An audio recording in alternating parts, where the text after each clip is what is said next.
Hi guys, welcome back to another episode of us drinking beer at Warehouse Liquors. Armando and Zach. We just tasted the Middlebrow Art Brew and the Hubbard's Cape Fresh Double IPA V17, and we're going to finish off this segment. Toro, which is a triple IPA from Forbidden Root. They've brewed this a few times. This is the newest batch. I've heard really positive things about it. Triple IPA in terms of how strong it is, which this one's at 10% alcohol by volume.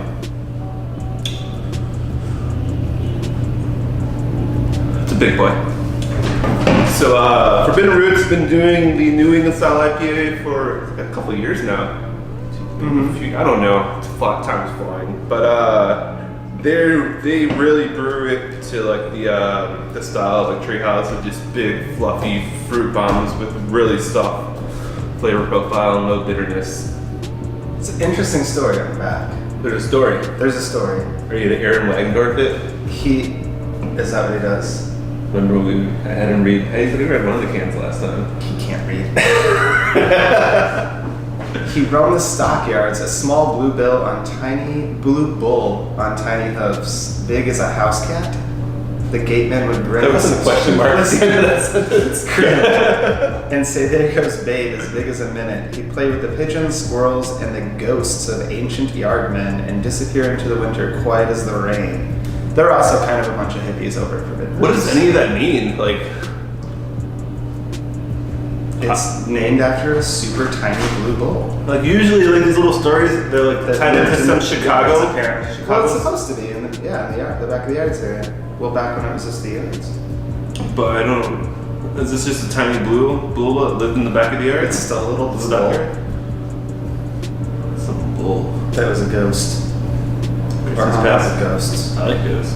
But let's get into it. All right. So I'm expecting. Okay. Well, this didn't foam over when we opened it. I'm expecting some cloudy haze brow. I'm expecting a pretty interesting flavor profile. Forbidden Root, everything I've had from them, they get really complicated with a lot of stuff they do. But you told me recently they've kind of been shying away from that. Wow. So, like, I personally generally don't like when IPAs get too high in alcohol. Tend to get a little too fusel for me. A lot of people consider that hot. I don't know. I think it's just the balance between the hops and the alcohol get off slight, but every now and then you get a banger, bro. I'm starting to feel that fresh. You're driving me home. All right, so this poured a bright, orangey, cloudy. Yeah, pretty opaque, hazy. Actually, like just really pretty straightforward nose off of this. It's got the classic citrusy hops, hop aromas and flavors that you can expect. Peel, yeah. A A little bit of piney.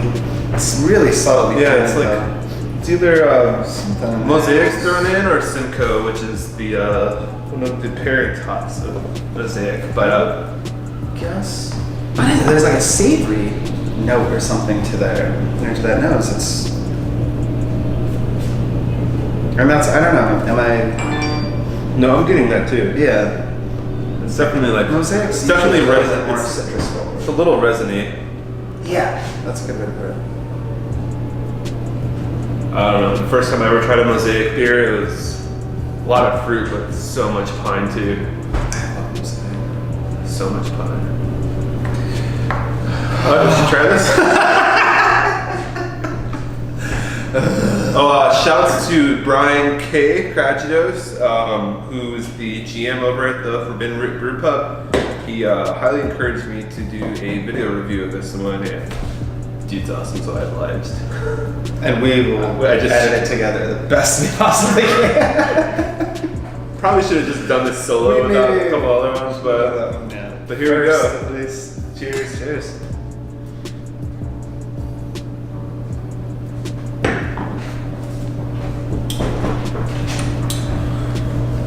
That It's by far the best batch of this I've had. That was good. It does not drink like it's 10% alcohol. No. I would guess 8 tops, which is, yeah, that's awesome.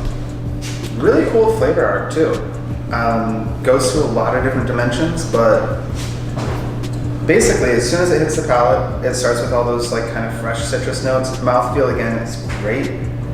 Very creamy. It's so like fluffy and pillowy. And it like peaks with this citric acidity and then drops into really cool, weird, somewhat savory, somewhat resiny, kind of piney bitter notes to it. This would pair really well with the pizza. I was gonna say spaghetti. So yeah. Yeah, some pasta, something tomato based. Oh, that's Yeah, It's really good. It's really good. Actually, what's funny is that we were expecting some kind of Sauvignon Blanc white wine notes off of the Hubbard's Cave, Yeah, and this is kind of reminding me a lot. exactly. more You're of getting a lot more Marlboro. fruit than you'd expect out of that. And tart, some tropical fruit and things like that. But then that finish is it's funky, but in a really cool way. It's really interesting. It covers a lot of different flavor profiles in one sip. This is a finish. Finish is so cool on it. I love finishes like this on this style. They're a little less common, but every time I get them, like that's my preferred style. I did not get this on this beer before, so the hype I read on this batch is real. We only got one case of this, and there's probably 3-4 packs left. They retail for $19.99. Bit on the pricey side, but for the style and the amount of alcohol, it's not egregious at all. No.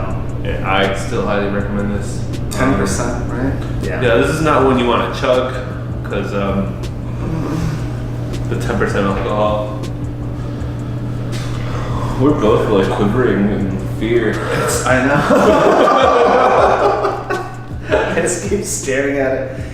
It's so good though. I mean, It is really good. Like I want to just keep sipping on it. you know, we do this often in tastings for different whiskeys and wines, where the finish is what makes you want to go back to. We often use kind of a cliche of like make you want to go back to the top of the slide, and it really does, because as soon as it hits your palate, it's just fresh fruit, really soft, really great, and then it takes you on this kind of roller coaster of flavor.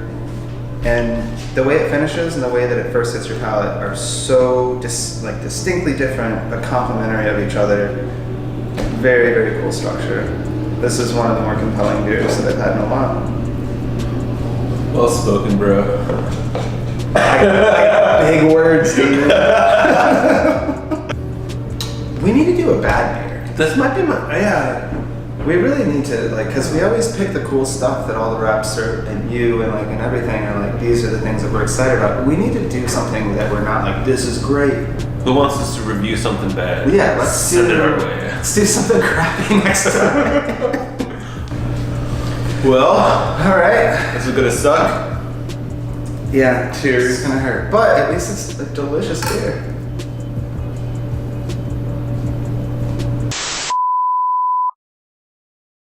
Ugh. Wow, we really chugged that beer.